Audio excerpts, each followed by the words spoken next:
Good morning. Good morning mga ka-farmers. Maaga akong gumising para mag-jogging ba. Kasi masakit yung mga yung mga dito sa dulo ng paa ko mga ka-farmers. Kaya exercise muna.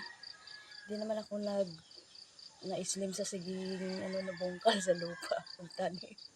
Kaya dito muna tayo sa jogging mga ka-farmers. Kasi ang ganda ng umagaw.